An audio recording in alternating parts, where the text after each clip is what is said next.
Pengamat dalam konteks mengeluarkan statement dan pandangan, dia tidak boleh netral. Netral itu patung. Pidato mengenai rambut putih,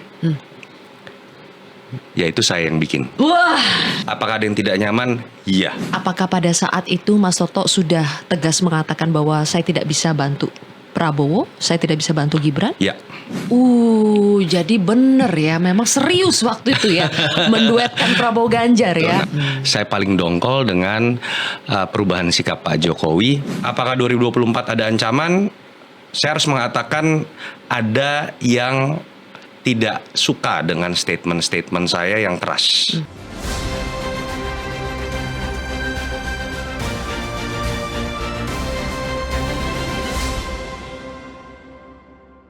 Halo teman-teman, kembali lagi di podcast Si Paling Kontroversi. Dan kali ini saya bersama dengan seseorang yang sudah lama kita cari-cari dan akhirnya muncul kembali.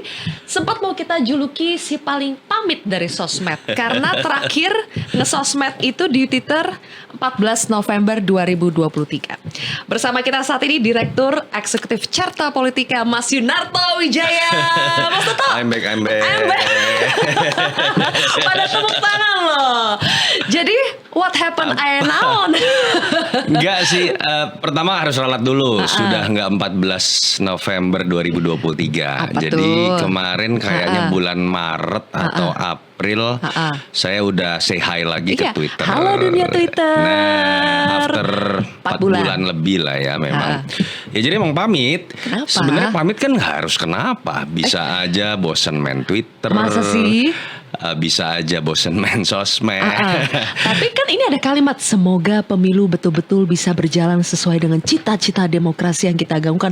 Maaf kalau kemarin-kemarin ada tweet saya yang membuat sebagian tidak berkenan. Lo bagus dong, sesuai dengan tata krama kalau mau pamit. Serius, Iya, jadi kenapa? Kenapa Mas Toto? Ya apa ya? Yang pasti pemilu kali ini buat saya tidak menyenangkan. Kalau saya ini kan orang yang disebut pengamat tapi mengambil posisi kalau udah level pilpres atau pilkada yang sifatnya strategis, saya ngambil posisi. Nggak bisa tuh saya pura-pura netral, A iya, B juga bagus, C juga oke gitu ya. Nggak, buat saya kayak pilpres itu clear kok. 2014 saya dukung Jokowi, 2019 saya dukung Jokowi, 2017 saya dukung Ahok. Karena buat saya pengamat dalam konteks mengeluarkan statement dan pandangan, dia tidak boleh netral. Netral itu patung. Dia harus independen dan bisa mempertanggungjawabkan statement dia, keberpihakannya terhadap nilai tertentu. Buat saya 2024 itu satu hal yang membuat dilema. Di satu sisi saya sangat dekat dengan Pak Jokowi. Carta Politika itu udah memberikan award sebelum Pak Jokowi jadi gubernur DKI, dan buat saya dia the next leader saat itu gitu ya. Dan saya memiliki hubungan kedekatan pribadi juga. Kenapa saya mau bantu Pak Jokowi? Satu, clear ada nilai yang menurut saya beda nih dari seluruh pemimpin sebelum, apalagi level pilpres. Dia simbol sosok yang bisa melawan image demokrasi kultus kita yang selama ini kalau nggak darah biru, ketum parpolnya dia lagi saja, bangsawan politik yang kemudian orang menganggap nggak bergerak kemana-mana, pemilu kita dikuasai orang-orang ini aja. Dan Jokowi kan nggak. Jokowi ini kan ya tidak darah biru, bekas tukang mebel, tidak ketua umum partai, boro-boro bangsawan politik. It's a part of us.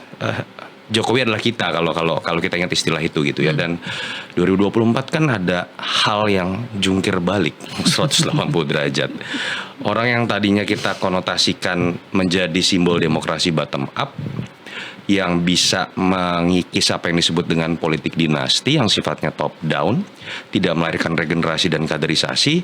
Lalu kemudian hal itu tampil dalam skala lebih ekstrim, anaknya yang maju ketika ayahnya masih berkuasa, lewat keputusan yang juga kontroversial. Lalu kemudian ya banyak sekali lah hal-hal yang kita anggap berbanding terbalik dengan apa yang saat itu kita harapkan itu bisa jadi role model baru. Jadi dari sisi itu pun saya sulit mengambil posisi untuk berpihak seperti pada pemilu-pemilu sebelumnya. Singkat cerita, bukan pendukung Pak Jokowi lagi.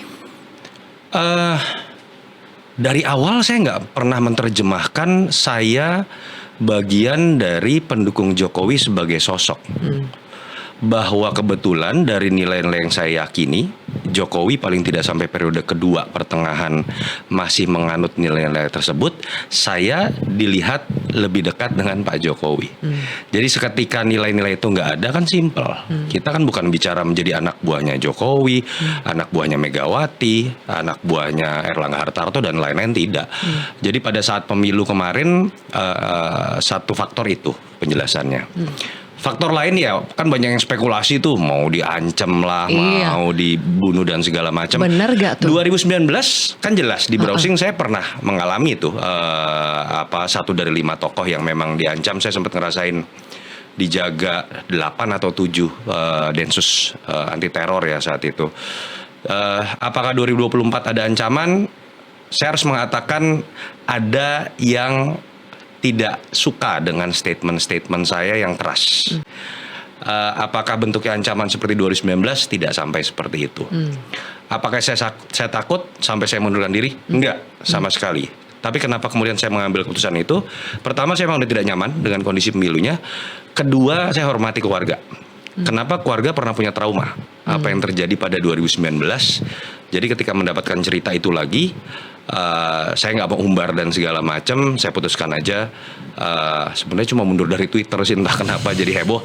Walaupun memang selain dari Twitter, saya 4 bulan setengah itu nggak muncul sama sekali Di media juga kan? Media, Instagram cuma lempar story doang, nggak bahas politik. Muncul pertama kali di media memang baru saat quick count 14 Februari. Oke. Berarti level ketidaknyamanan yang Mas Toto alami sekarang itu bukan hanya ke diri sendiri tapi sudah sampai keluarga? Kalau saya sih udah siap ya dengan posisi menjadi pengamat yang berani ngambil sikap. Mulutnya juga kadang-kadang katanya kayak racun gitu ya, provokator, tukang kompor ya, that's my character gitu. Tapi udah sadar masuk ke politik, belum lagi isu SARA menyerang segala macam. Tapi kan saya hormati, keluarga saya kan nggak masuk di politik. Dan masalahnya kan hal-hal seperti itu mengganggunya bukan hanya kita. Beda kalau belum kawin gitu kan, terabas aja gitu. Jadi kemarin sih lebih ke arah itu. Tapi apakah se ekstrim 2019? Enggak lah. Belum sampai situ. Enggak, udah muncul lagi sekarang. Iya, makanya muncul lagi ini kenapa? Pertarungan yang sudah selesai. Tadi kan saya udah bilang, hipotesa awalnya bermula dari ketidaknyamanan saya dalam proses pertarungan Pilpres. Saya terlanjur dalam identitas dekat sekali dengan Pak Jokowi, termasuk bahkan saya dekat dengan Mas Gibran. Tapi di sisi lain saya mengambil sikap saat itu berbeda sekali. Dan ditambah dengan faktor X tadi, ya saya pikir udahlah back off aja. Terus kan pertarungan udah selesai. Yang saya tidak dukung menang, harus dihormati sebagai bagian dari pilihan rakyat. Saya harus berani mengatakan dalam konteks demokrasi, berarti asumsi yang saya buat dan hipotesis yang saya buat, saya nggak mau katakan salah ya, tapi tidak didukung oleh mayoritas masyarakat. The game is over.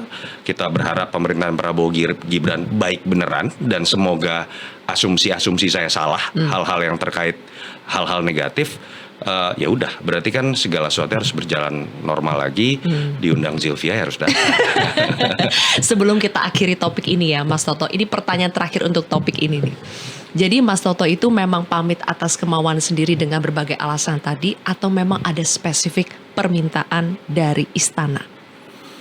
Nggak ada permintaan dari istana sama sekali. Tadi kan saya nggak sebut sebenarnya kan dari mana juga Zilvia yang sebut Makanya istana. nanya. Karena saya tidak takut. Andai kata pun ada permintaan. Tapi apakah ada permintaan? Tidak. Apakah ada yang tidak nyaman? Iya.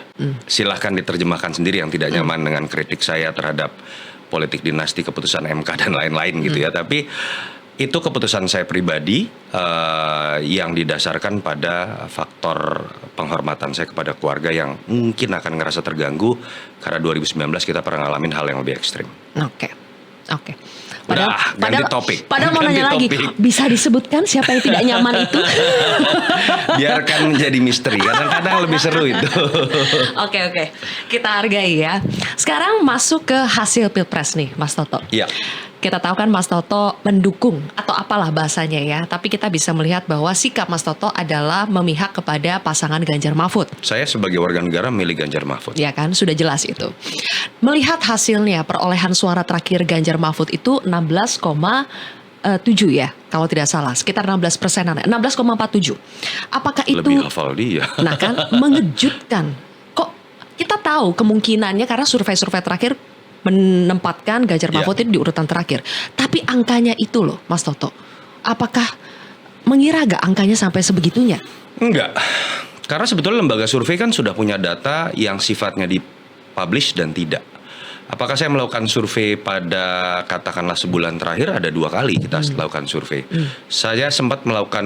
Lembaga saya sempat melakukan rilis itu kalau tidak salah awal Januari atau akhir Desember. Prabowo 43%, saya lupa Ganjar 28 apa kalau saya tidak salah ya. Dan memang setelah itu kita melakukan survei lagi Januari 2 kali sampai 2-3 minggu sebelum. Angka terakhir yang saya peroleh 52 lawan 25 Mas Anies dan 21 atau 22 Mas Ganjar. Jadi memang sudah bisa dibaca di tren dari lembaga lain juga indikator atau yang beberapa tidak dipublish ya hasilnya memang trennya turun dan memang akan berpotensi menuju di bawah 20%. Tetapi kalau ditanya beberapa bulan sebelum apakah akan menerka angkanya sebombastis itu angka dari Prabowo Gibran, ya ada 2 kacamata. Di satu sisi kalau kita dengan pendekatan mantan aktivis gitu ya, kita merasa pilihan terhadap Gibran bisa jadi sebuah bumerang.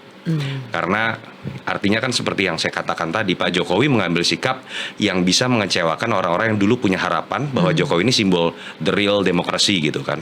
Tapi ternyata kan situasi elektoral secara marketing politik realnya tidak seperti itu. Orang nggak bisa dipaksa untuk masuk ke dalam pola pikir seorang aktivis yang punya trauma mengenai masa Orde Baru dan mengerti apa aspek demokrasi secara teoritis gitu ya. Ternyata faktor elektoral itu jauh lebih simpel. Ketika saya masih suka dengan orangnya, ketika saya masih puas dengan pekerjaannya, faktor yang katakanlah terkait dengan hal-hal yang melawan demokrasi bisa saya maafkan. Kalau mau disimplifikasi seperti itu. Nah, kalau ada pertanyaan dari Sylvia, kok Mas Toto nggak rilis surveinya? Nah, itu yang menarik. Saya Sekjen Asosiasi Lembaga Survei 2 periode. Saya menghormati nilai etika bahwa survei tidak boleh bohong walaupun mungkin salah dalam sebagai sebuah penelitian. Apa sih, ada nggak sih abu-abunya para lembaga-lembaga besar yang bisa dipercaya ini gitu ya? Saya nggak mau mengatakan teman-teman yang lain, tapi mungkin juga terjadi pada teman-teman yang lain. Adalah gray area-nya. Kita nggak akan berbohong dengan angka. Tapi kalau yang kita dukung angkanya jelek, paling kita nggak keluarin aja surveinya gitu kan. So marketing is talking about the truth but not the whole truth. Nggak salah gitu kan. Yang penting tidak melanggar prinsip berbohong. Jadi saya selalu mengatakan kepada teman-teman, kalau Carta Politika lama nggak ngeluarin survei, artinya jagoannya masih kalah tuh, kira-kira begitulah. Dan itu yang terjadi pada 2 bulan terakhir kemarin pemilu. Jadi itu jawabannya sudah terkonfirmasi ya. Tidak keluarin survei karena jagoannya kalah. Oke. Tapi kalau angkanya sampai sebegitu untuk Ganjar Mahfud, Mas Toto, apakah itu murni karena faktor Pak Jokowi sangat mendukung Prabowo Gibran dan akhirnya itu merosot, membuat Ganjar Mahfud merosot? Iya, kenapa sih Anies lebih tinggi dibanding Ganjar? Padahal survei-survei awal Ganjar jauh di atas, bahkan sempat nomor 1 ya. Karena ketika maju Mas Gibran, ceruk yang kemudian akan terganggu itu hanya ceruk Ganjar. Ketika Pak Jokowi cawe-cawe, tanda kutip, kalau betul terjadi cawe-cawe walaupun menurut MK itu tidak berpotensi untuk kemudian mengubah hasil penetapan KPU. Kalau betul Jokowi cawe-cawe, yang akan terpengaruh suara Ganjar, tidak Anies. Suara Mas Anies itu sudah suara yang cenderung tidak puas dengan pekerjaan Jokowi. Suara terhadap Anies itu cenderung orang-orang yang memang tidak suka dengan gaya kepemimpinan seorang Jokowi. Suara yang memilih Ganjar, selain dia satu ceruk, satu partai, kita tahu bahkan Ganjar itu dulu diposisikan sebagai orang yang di-endorse oleh Jokowi. Ingat kan pidato rambut putih, kerut-kerut dan lain-lain. Dan itu yang menyebabkan semakin kencang gerakan yang dilakukan oleh Prabowo plus Gibran yang dianggap di belakangnya ada Jokowi, secara otomatis hanya akan berpengaruh terhadap ceruknya Ganjar. Jadi proses kanibalisme itu tentu saja hanya terjadi kepada ceruknya Mas Ganjar. Itu yang menyebabkan suara Mas Ganjar jauh bahkan dibandingkan suara dari mesin partai politiknya. Suara Mas Anies itu hampir mirip dengan kekuatan mesin parpol pendukungnya. Defisit dari suara mesin parpol pendukung yang ada di Mas Ganjar larinya kemana? Ya jelas lari ke Prabowo Gibran. Kapan terakhir Mas Toto komunikasi lagi dengan Mas Ganjar? Ya WhatsAppan ada beberapa waktu lalu dan ya sebagai seorang teman aja dia ngirim WhatsApp ke saya kalau nggak salah ada judul berita Prabowo jangan dijadikan petugas Jokowi kalau saya nggak salah gitu ya. Mas Ganjar kirim dan kemudian kasih jempol 3. Ya habis itu ada komunikasi yang lain yang nggak bisa saya buka di sini. Tapi sebetulnya di balik layar meskipun Mas Toto rehat dari sosmed, tidak muncul di media, masih jadi konsultan politik buat Ganjar gak? Tidak. Selama proses saya terus terang membantu Mas Ganjar itu sampai bisa dikatakan terbentuknya TPN. Saya itu membantu Mas Ganjar dari 2021. Dan apakah itu saya jalankan sendiri? Saya buka di sini ya. Yaitu sering kita diskusikan dengan Pak Jokowi. Pada saat saya dipanggil. Pada saat itu masih merasa Pak Jokowi mendukung Mas Ganjar. Walaupun kita tahu ada perubahan besar setelahnya. Jadi praktis kalau ditanya saya adalah konsultan Mas Ganjar, saya menjalani peran itu sampai TPN terbentuk. Setelah TPN bisa ditanyakan ke Mas Arsyad dan teman-teman TPN, saya tidak pernah dibayar sama sekali secara komersil. Tapi apakah saya kadang-kadang dipanggil untuk memberikan masukan? Iya. Tapi betul-betul dalam kapasitas informal saja.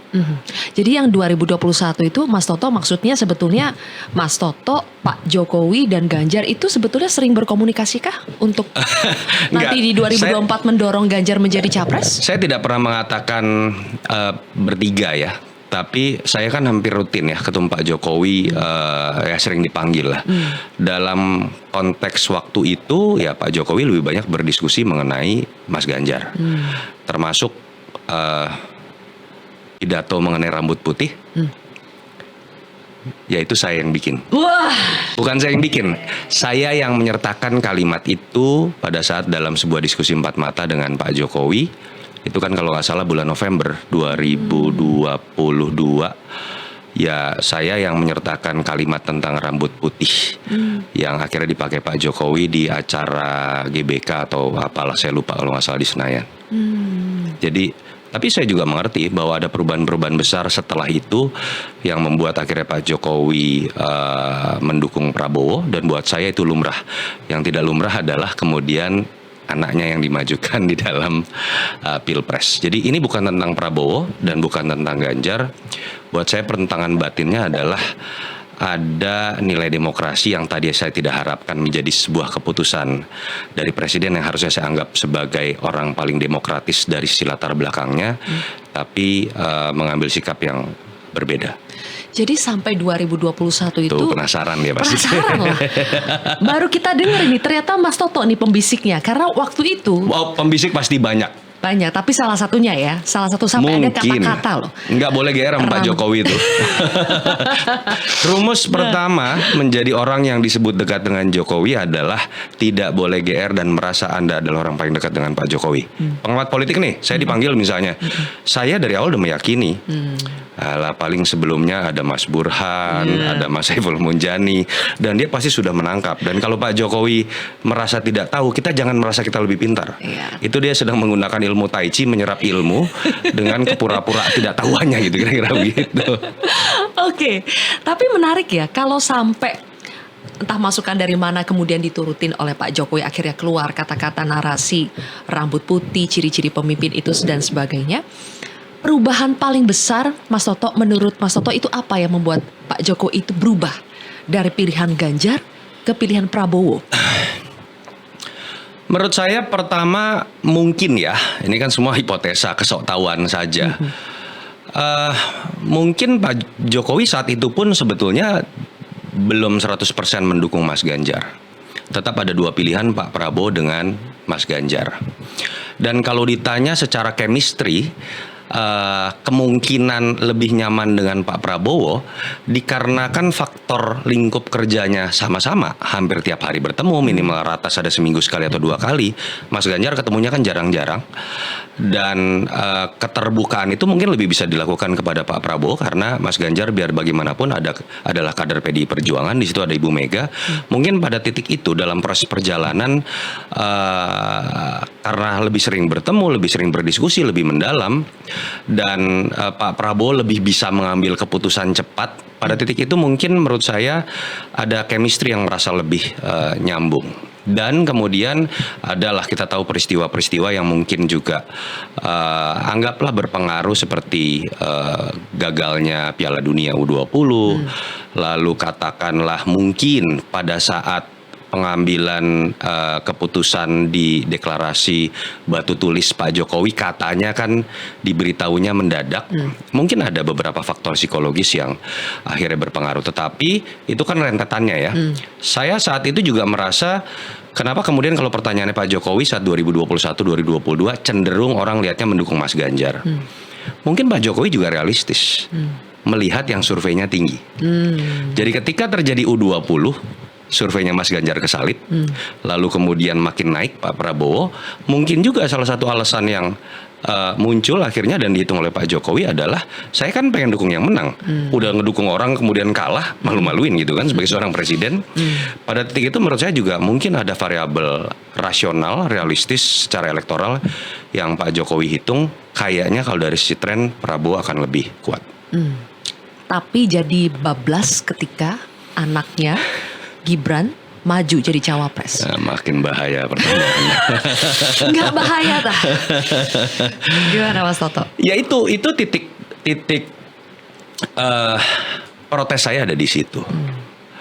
Kalau terkait dengan Pak Prabowo, saya memang sudah pernah 3 kali seingat saya minta izin dan pamit kepada Pak Jokowi sebelum beliau memutuskan Pak Prabowo, sebelum beliau katakanlah memajukan Mas Gibran.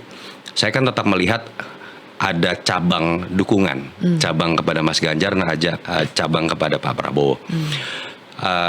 Ya saya buka juga di sini, bulan Februari 2023 itu saya diminta bertemu oleh Pak Prabowo 4 mata.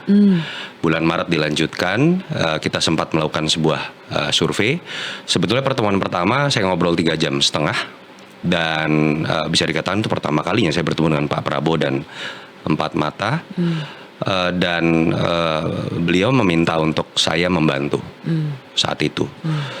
Beberapa minggu kemudian saya dipanggil Pak Jokowi, saya langsung lapor, Pak, saya diajak ketemu oleh Pak Prabowo, saya belum lapor ke Bapak, mohon maaf saya bilang. Dan saya agak kaget sih jawaban Pak Jokowi. Iya saya udah tahu loh, saya kaget kalau udah tahu gitu, malah kan dalam hati kita apa dia yang nyuruh gitu ya, jangan-jangan. Tapi pada titik itu dalam sebuah obrolan saya juga bicara, Pak kalau Bapak dukung Prabowo saya hormati, tapi saya sulit untuk membantu karena mungkin subjektivitas saya sebagai seorang aktivis. Dulu saya sempat di sebuah organisasi yang dipimpin oleh Pius Susri Lanang, yang dulu saat saya masuk kisahnya adalah penculikan. Dan walaupun kemudian Pius menjadi anggota Gerindra gitu ya, tapi saya punya subjektivitas yang sangat besar di situ.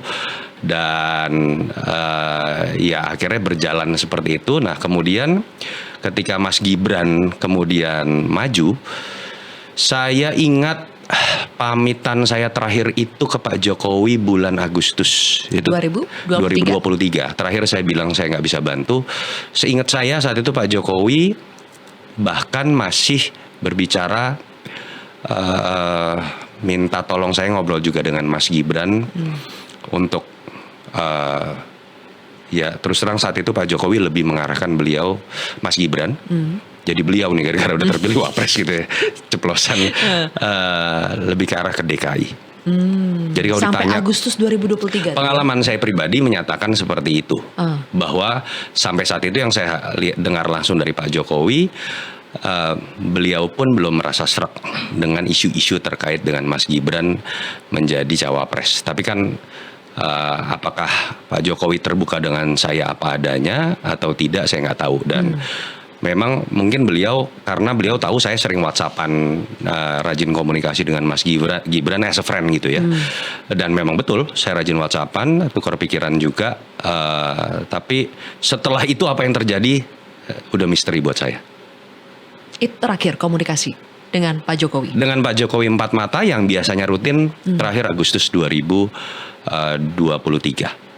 Apakah pada saat itu Mas Toto sudah tegas mengatakan bahwa saya tidak bisa bantu Prabowo, saya tidak bisa bantu Gibran? Ya, saya pamit 3 kali kalau terkait dengan Pak Prabowo. Tetapi terkait Mas Gibran saat itu tidak ada perdebatan karena saat itu posisi Pak Jokowi ketika bertemu dengan saya malah dalam posisi juga saya membacanya tidak seret. Oke. Terus yang ketemuan dengan Pak Prabowo Ini itu udah kebanyakan bocorannya nih. Loh memang si paling kontroversi ini memang Kayaknya tuh, mengundang bocor-bocor kayaknya seperti di WhatsApp ini. bukan bahas ini. Aduh, gue kurang ilmunya nih gara-gara kelamaan masuk TV nih. Silatnya kurang jago. Aduh, justru jago banget nih Mas Toto. Makanya kita jadi penasaran kan. Pas ketemu dengan Pak Prabowo di situ yang Februari ya atau Maret ya Mas Curang Toto? dia.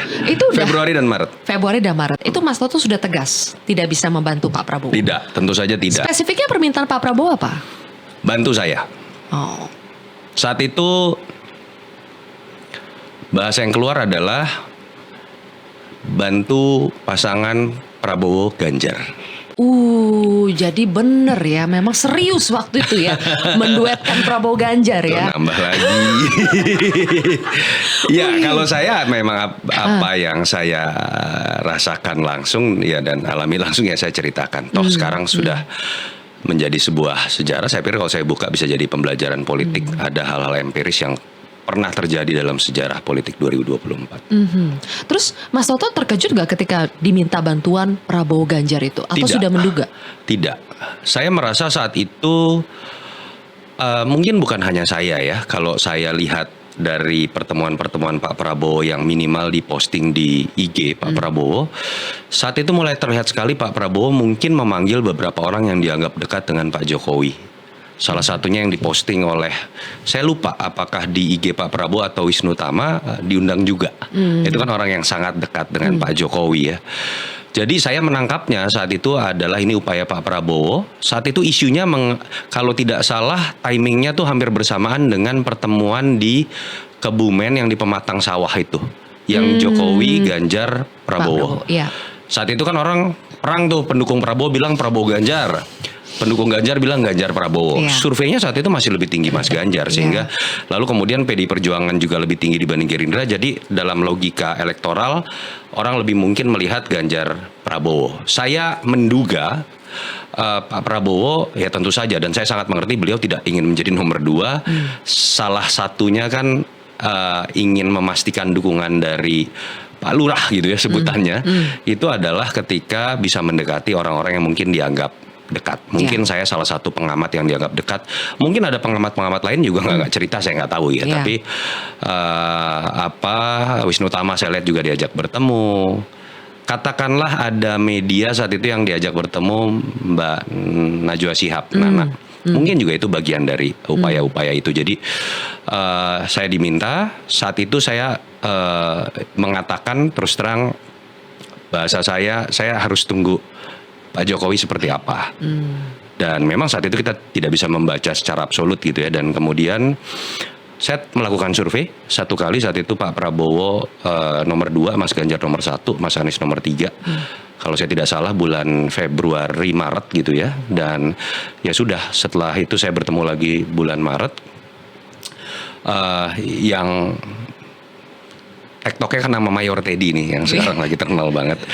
Ya dengan Mas Teddy seperti menangkap bahwa saya ada dalam posisi sepertinya tidak ingin ikut bergabung. Tapi kalau ditanya apakah dalam pertemuan itu ada beberapa hal yang membuat pandangan saya tentang Pak Prabowo berubah? Iya. Saya kaget obrolan pertemuan saya itu pertama kali 3,5 jam. Lebih banyak berbicara pertama-tama mengenai filsafat, sosialisme, pandangan dari Prof. Sumitro, dan tentang pluralitas. Dan memang orangnya ternyata seru untuk ketawa-tawa dan ya tidak semenyeramkan pandangan saya ketika tentu saja pas masih jadi aktivis. Tidak setegang yang dibayangkan ya. Oke, tapi kita dengar cerita Mas Toto jadi tegang nih. Ganti topik. Oke, jadi kurang lebih kita jadi tahu ya gambarannya konstelasi waktu itu sebelum terbentuknya akhirnya Prabowo Gibran, kemudian kenapa akhirnya Prabowo tidak jadi dengan Ganjar, sempat ternyata serius ya duet Prabowo Ganjar itu. Sekali lagi deh pertanyaan terakhir sebelum kita ganti topik Mas Toto, karena penasaran. Setelah ketemu sama Pak Prabowo, report gak ke Mas Ganjar? Report. Saya Terus? cerita langsung dan saya sempat bertanya kepada Mas Ganjar, Mas, kalau 08 ya kita sebutkan 08 biasa di politik 08 jadi wakil gimana? Terus terang Mas Ganjar saat itu saya nggak pernah ada masalah Mas. Oke. Walaupun hanya dalam bahasa lisan gitu ya, tapi ya saya memang ada dalam posisi saat itu malah saya yang galau. Apakah saya pribadi bisa nerima nggak kalau wakilnya adalah Pak Prabowo? Itu malah saya yang galau. Tapi kalau mau cerita sedikit, Mas Ganjar saat itu mengatakan saya tidak punya masalah dengan Pak Prabowo. Tapi konteks beliau nomor 1 karena survei masih tinggi ya. Pak Prabowo nomor 2. Tapi kan yang diminta Pak Prabowo bantu supaya Prabowo Ganjar. Berarti satunya Prabowo, duanya Ganjar. Tapi report ke Ganjar kok dibalik? Ditanyain kenapa Prabowo, kalau saya Prabowo cerita jadi semua bahwa Pak Prabowo meminta Prabowo Ganjar. Tapi saya kan nanya, kalau Mas Ganjar Prabowo gimana? Kira-kira seperti itu. Kalau nggak salah sempat diledekin juga gitu, saya lupa. Bayarannya gede tuh gitu kan, Mas kenapa nggak ambil aja lah kira-kira gitulah. Tapi ya itu akhirnya saya lapor ke Pak Jokowi juga. Pak Jokowi seperti biasa. Ya kalimat pertama saya tahu gitu kan. Terus ya saya izin lagi Pak nggak bisa. Ya Pak Jokowi sempat tanya kenapa ya Bapak, kan saya pernah ngomong saya aktivis itu aja. Oke, berarti kalau Ganjar Prabowo itu nggak ada masalah buat Mas Ganjar. Tapi kalau Prabowo Ganjar buat Mas Ganjar ada masalah nggak? Tentu saja saat itu karena saya bercerita dalam subjektivitas saya mendukung Mas Ganjar, kita nggak bahas itu mendalam gitu ya. Kita tidak sediakan itu sebagai opsi. Tapi logika secara elektoral PDI Perjuangan lebih tinggi dibanding Gerindra dan kemudian survei Mas Ganjar lebih tinggi. Saya meyakini posisi Mas Ganjar saat itu tentu saja fokus menjadi nomor 1. Oke, sepertinya sudah bonusnya cukup. Banyak. Bonusnya banyak. Di balik layar asik nih. Sekarang after Pilpres nih. Yang dengan Bang Surya Paloh juga banyak sebenarnya kalau mau dibuka di sini. Ini jangan disensor ya. Jangan disensor yang ini. Perlu kita gali apa episode berikutnya? Episode berikutnya. Oke. After Pilpres, Mas Toto, kita dengar Mas Ganjar sudah mengeluarkan statement bahwa dirinya itu akan mengambil sikap jadi oposisi di pemerintahan Prabowo Gibran. Setelah ada statement itu, kan orang-orang pada bertanya, memangnya ada oposisi secara individu? Kan kita tidak mengenal saya oposisi, adanya partai gitu, oposisi. Di partai pun istilah oposisi tidak ada begitu kan. Nah, tapi Mas Toto melihat sikap Mas Ganjar yang langsung mengatakan bahwa saya tidak akan berada di dalam pemerintahan Prabowo Gibran, itu adalah sikap yang seharusnya yang diambil Mas Ganjar atau gimana, Mas? Begini, saya bukan ingin membela Mas Ganjar ya, tetapi kalimatnya kalau kita lihat lagi itu tidak pernah menggunakan istilah oposisi. Saya memilih di luar pemerintahan, menjadi orang yang di luar pemerintahan. Dan kita tidak boleh saling mencibir. Kalau mau mencibir di dalam parlemen. Dari awal Mas Ganjar memang memberikan penekanan, pandangan dia pribadi setahu saya ketika ada pihak yang bertarung dalam Pilpres, lalu kemudian yang didukungnya kalah. Konsekuensi sebagai sebuah sistem adalah yang kalah itu menjadi oposisi. Jangan diterjemahkan kemudian menjadi barisan sakit hati. Tidak mau rekonsiliasi dan tidak mau bersatu. Dalam sudut pandang itu saya sangat setuju. Karena kekayaan dari demokrasi adalah pasti ada yang kalah dan ada yang menang. Dan ketika yang kalah kemudian menjadi oposisi, disitulah DPR jadi punya kerjaan. Kalau nggak punya kerjaan, kan kira-kira seperti itu. Kalau Anda di Pilpres menyatakan tidak setuju kemudian terhadap makan gratis, tax ratio pajak 23%, ya berarti ketika Anda kalah, Anda kritik itu habis-habisan di parlemen. Jangan tiba-tiba masuk, kan ada pertanyaan. Berarti Anda udah setuju nih sama makan gratis? Nggak ada tuh statement seperti itu. Pola pikir Mas Ganjar kira-kira seperti itu. Tapi kemarin kan kemudian sudah dijelaskan lebih lanjut oleh Mas Ganjar, itu sikap saya pribadi. Karena kita tahu PDI Perjuangan juga sekarang masih jadi pertanyaan nih. Ada yang keras seperti Mas Hasto, ada yang terkesan masih mengambang seperti Mbak Puan. Tapi saya harus katakan dengan semua kelemahan Mas Ganjar ya, saya harus mengatakan begini, pengalaman saya akhirnya lumayan dekat dengan Mas Ganjar selama 2 tahun. Ini kelebihan sekaligus kekurangannya. Kelebihannya, orang ini batu sekali, keras kepala, punya prinsip, dan saya tahu beliau nggak takut setelah ini nggak ngapa-ngapain pun gitu ya, karena memang nggak ngejar materi orang ini. Dan ketika kemudian sangat keras, saya nggak kaget kalau Ganjar akan ngeluarin statement seperti ini, bahkan mendahului sikap resmi dari partainya. Prof Mahfud sama karakternya. Apa yang menyebabkan mereka kalah? Salah satunya gara-gara kerasnya itu juga gitu. Karena tidak lentur, lawannya adalah sosok Jokowi, katakanlah betul Jokowi ada di belakang Prabowo Gibran, yang kalau saya mau terjemahkan satu kata itu bahasa Inggrisnya agile. Apa ya, agile tuh lentur, tangkas, fleksibel. Pak Jokowi itu orang seperti itu. Dan dalam dunia marketing, termasuk marketing politik, orang yang paling fleksibel itu tidak bisa kalah, dan itu dilakukan oleh Jokowi.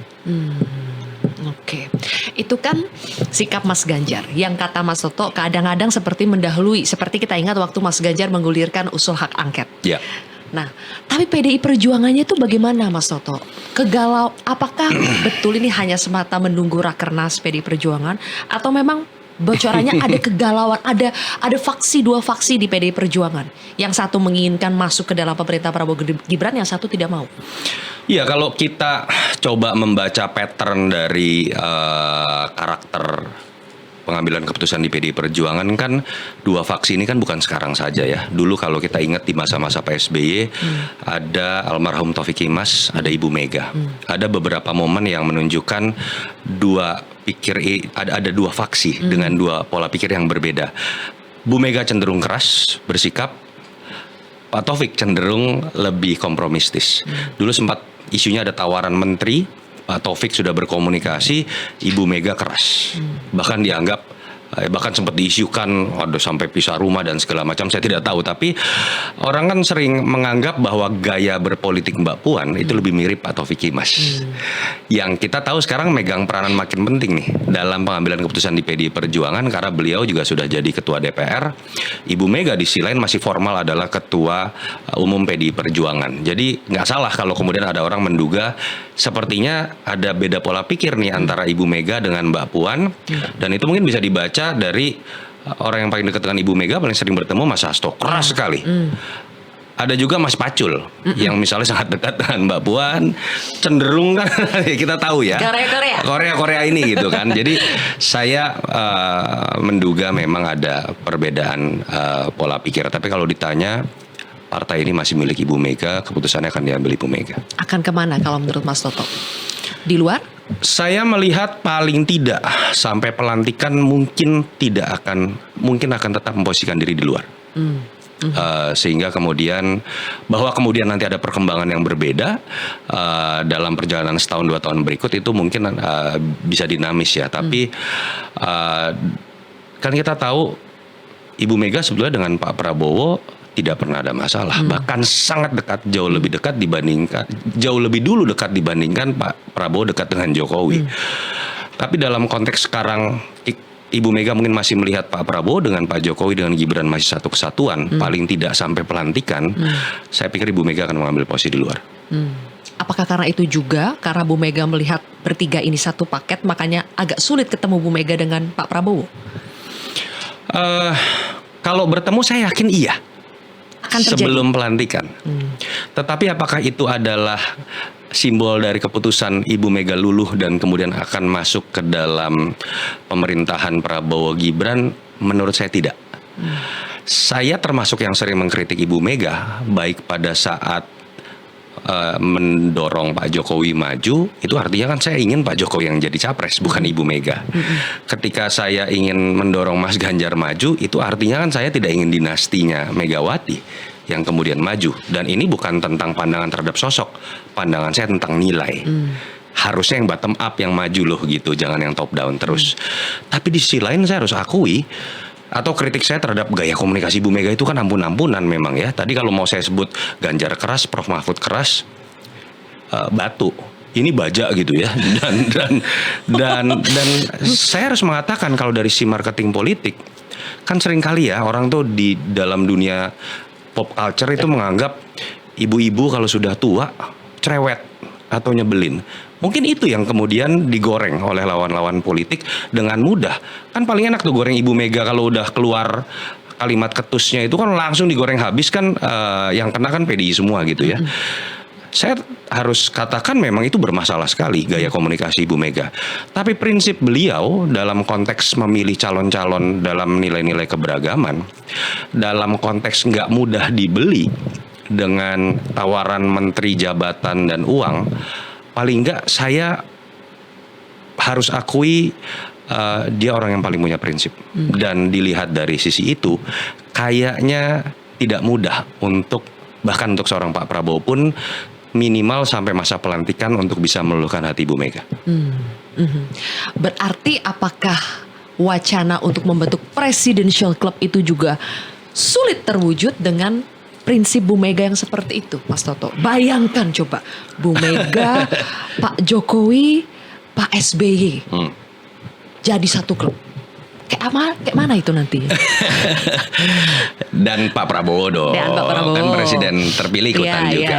Pertama gini, nggak ada tuh yang namanya pembentukan President's Club. Istilahnya di Amerika tuh bukan Presidential Club, President's Club. Ini kan pasti nyontek ke Amerika karena yang punya hanya Amerika Serikat gitu ya. Jadi President's Club itu tidak pernah dibentuk juga di Amerika Serikat, tetapi menjadi sebuah kebiasaan ketika dilontarkan secara lisan, sehingga kemudian siapapun yang sudah tidak lagi jadi presiden tapi masih hidup, dia dianggap member, kira-kira gitu, dari klub ini gitu ya. Jadi informal banget. Dan sifatnya tidak selalu kemudian ngumpul bareng. Kadang-kadang juga mereka hanya bertiga dari 5, berdua dari 5 gitu ya. Jadi dalam konteks itu, pertama saya harus tegasin, jangan aneh-aneh lagi bikin ini lembaga. Negara ini APBN-nya udah setengah mati gitu ya. Jangan bikin tambahan lembaga, belum lagi 40 menteri lah gosipnya dan segala macam gitu ya. Jadi biarkan ini berjalan apa adanya, dan nggak perlu juga kita kapitalisasi bahwa negara ini seakan-akan hanya maju kalau kemudian ada elit-elitnya sering-sering ngopi. Kalau ada elit-elitnya sering-sering bertemu, nggak ada. Negara maju itu kalau pemerintahnya kerja bener, nggak korup, titik. Bukan dengan menunjukkan bahwa mereka sering bertemu adem-adem saja. Malah dalam demokrasi, kalau terlalu adem yang namanya antar elit, itu namanya kong kali kong.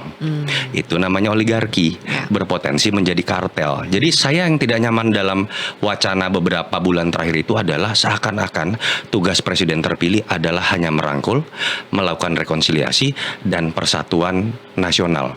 Apakah tidak terjadi kebukuan apakah terjadi kebukuan antara hubungan Pak Jokowi dengan Mega? Clear, ada. Apakah terjadi kebukuan hubungan antara Ibu Mega dengan Pak SBY? Clear, kita nggak bisa bantah dalam sejarah. Apakah antara Pak Jokowi dengan Pak SBY sempat tidak terjadi kebukuan? Terjadi kok periode pertama. Memangnya negaranya jadi acak-acakan? Enggak. Emangnya masyarakat jadi berantem? Enggak. Begitu sepak bola, kita dukung juga kok Indonesia, hal yang sama. Jadi saya sih melihat ini ada upaya mengkapitalisasi besar-besaran, mengalihkan isu. Kan kita tahu kalau udah damai ujung-ujungnya politik dagang sapi, bagi-bagi menteri, bagi-bagi pos jabatan. Bukan hal-hal yang lain gitu ya. Dan jangan-jangan ini pengalihan dari hal-hal kontroversial yang sekarang isunya udah mulai kedengeran nih. Kabinet gemuk, kabinet gemoy, dan lain-lain yang ini akan menurut saya malah akan jadi masalah serius. Dan kabinet gemoy menurut Mas Toto akan betul-betul diwujudkan oleh Pak Prabowo?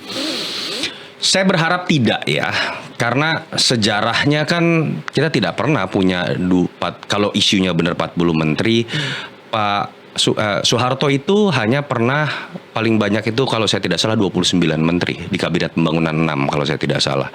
Gus Dur 34, Ibu Mega 30, Pak Jokowi dengan Pak SBY karena sudah ada Undang-Undang Kementerian 39 2008 hanya boleh 34. Kalau kita bicara Amerika Serikat sesama sistem presidensial, menterinya hanya 15 plus 10 pejabat setingkat kementerian. Brazil deh, anggap negara besar lain yang presidensial juga hanya 22. Jadi alasannya apa? Kalau kita bicara komparasi, kalau ada yang mengatakan negara besar butuh tantangannya makin banyak juga besar. Yang namanya prinsip efisien dan efektif itu nggak ada semakin besar semakin efisien dan semakin efektif. Jadi nanti kita bisa lihat kok. Kita tidak mengharamkan ya revisi Undang-Undang Kementerian Negara misalnya 34 jadi 35. Go ahead. Tapi didasarkan pada kebutuhan. Contoh misalnya kayaknya Kementerian Makan Gratis dibutuhkan nih karena anggaran terlalu besar 1 triliun per hari dan sepertinya nggak mungkin cuma dicomot-comot dari pos kementerian yang lain bisa teriak semua. Mungkin dibutuhkan. Tapi kalau nambahnya sampai 6 menjadi 40 dasarnya apa? Dan nanti kita bisa nilai kok. Kalau ditambahnya karena hanya menampung jatah partai A5, jatah partai B4 dan lain-lain, buat saya itu akan jadi awal terburuk dari pemerintahan yang memang sebetulnya modal politiknya besar sekali dengan 58% pilihan masyarakat. Kayaknya udah banyak ya. Banyak kan ngomong pribadi tadi. Tapi ya, Mas kita Toto, kembali ke segmen terakhir. bocoran mengenai Surya Paloh. Aduh. Gimana? Perlu kita lanjutkan? Boleh 15 menit lagi kan? Boleh. Bentar. Ini mau ngomongin pilkada dulu. Karena kan kita sudah denger banget nih ada 2 sosok yang diduet-duetkan. Anies dan Ahok. Dua-duanya kan teman Mas Toto ya. Yang satu teman. Yang satu lagi sempat sebel, tapi pada saat pilpresnya nggak sebel lagi. Kenapa tuh Mas? Ini menarik juga nih. Curang, bahas Surya Paloh nggak mau. Bahas Mas Anies mau. Kan kita fokus ke tokoh-tokoh pilpres nih. Mas Anies dulu, kenapa sempat berubah? Bukan sempat berubah ya. Artinya begini, kemarin itu kan gini, saya kan penganut Romo Magnis. Pemilu itu mencegah yang terburuk berkuasa. Buat saya saat itu catatan kritis saya terbesar itu ada pada politik dinasti dan ada pada perubahan sikap Pak Jokowi dalam pola pikirnya dan sudut dan sikapnya terhadap demokrasi.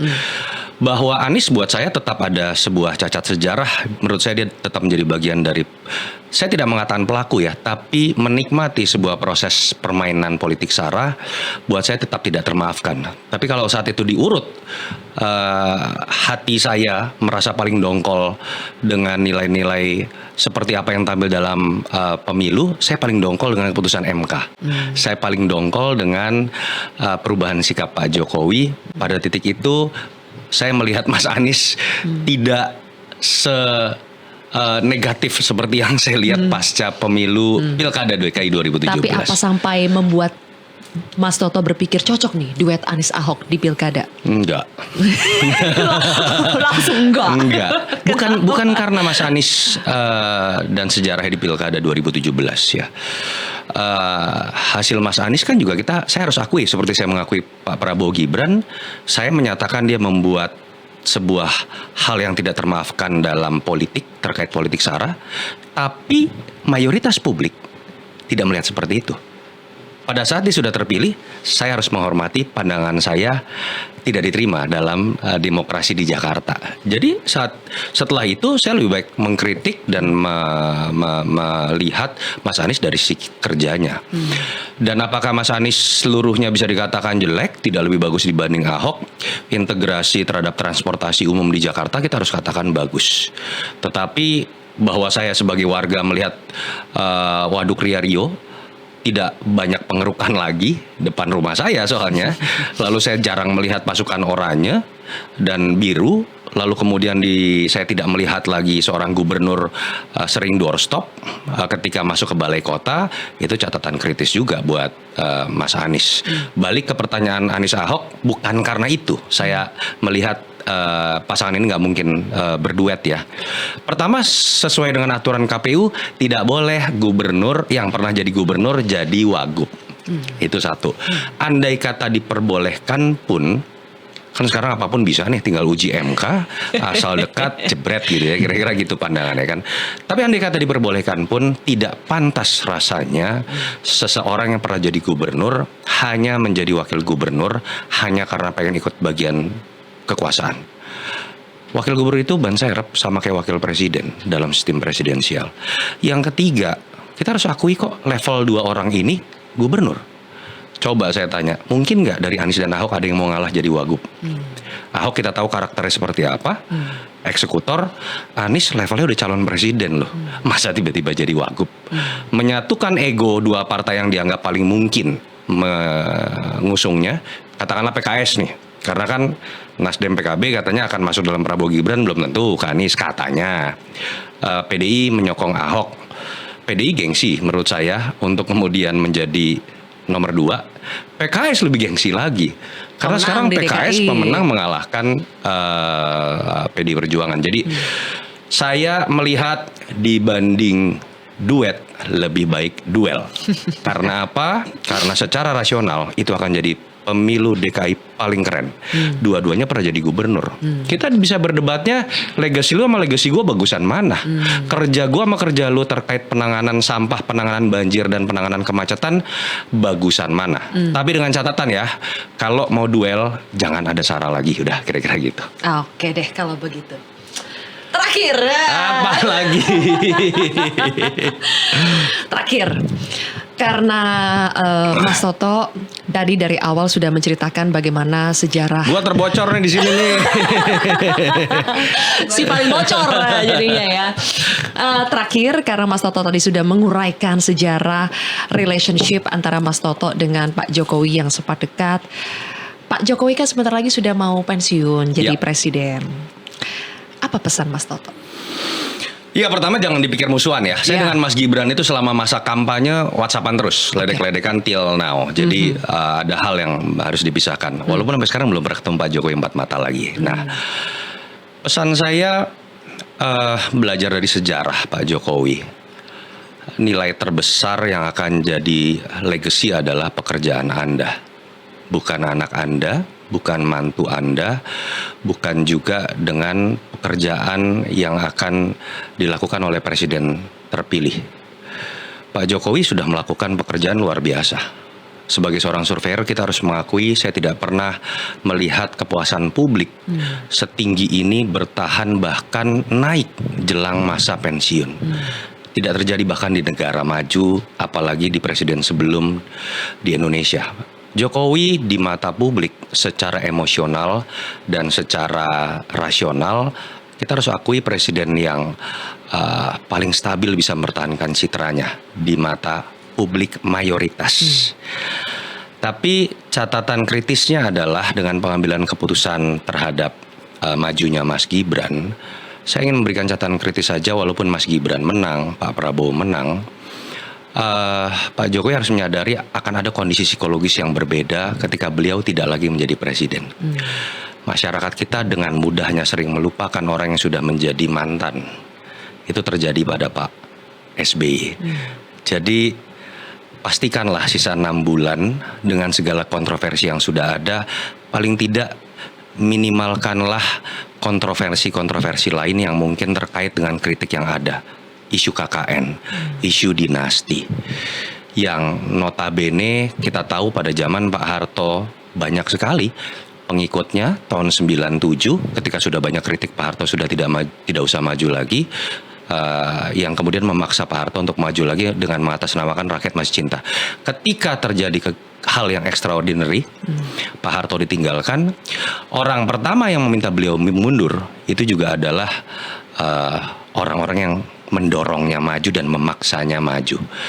Jadi Pak Jokowi berhati-hatilah, yang paling sering menjilat, yang paling sering mendorong kontroversi-kontroversi yang kemarin dalam sejarahnya bukan tidak mungkin adalah orang yang paling pertama juga bisa membelot dan lupa terhadap jasa besar Anda. Oke. Ini Bijak nggak? bijak banget. Dari si paling bocor jadi si paling bijak. Oke, Mas Toto, thank you so much. Ya. Thank you. Semoga Mas Ada Toto. berapa banyak sensor? Aduh, tidak akan disensor sepertinya ya. Semoga Mas Tapi Toto. bener kata dia nih udah gak ada kopi lagi ternyata. Aduh, ini mau Nah. diviralin lagi ya. Kalau boleh klarifikasi ya, sebetulnya kemarin ada kopi. Jadi serius. Ada kopi, ada teh, ya tolong. Ada snack juga kita siapin. Oke, kita coba abis ini. Mas Adianya nyebat di luar. Oke ya. Kita buktikan habis ini ada Kita apa buktikan enggak. habis ini. Oke, Mas Toto, thank you so Thank you, much. sama-sama Zel. Tetaplah bersuara, tetaplah membantu kita menjaga Dan jangan ngumpet demokrasi lagi kita. dari sosmed. Jangan ngumpet Semoga lagi dari enggak. sosmed. Jangan ya. Mudah-mudahan aman-aman saja Mas Siap. Toto. Terus bersuara karena kita juga kangen nih dengan semua nyinyiran Mas Toto yang ternyata itu berguna kok buat negeri ini. Thank you Mas Toto. Thank Sukses you. terus. Sehat Sama-sama. terus. Thank you. Pemirsa, demikianlah akhir dari Si Paling Kontroversi. Teman-teman, kita jumpa lagi di Si Paling Kontroversi berikutnya. Bye-bye.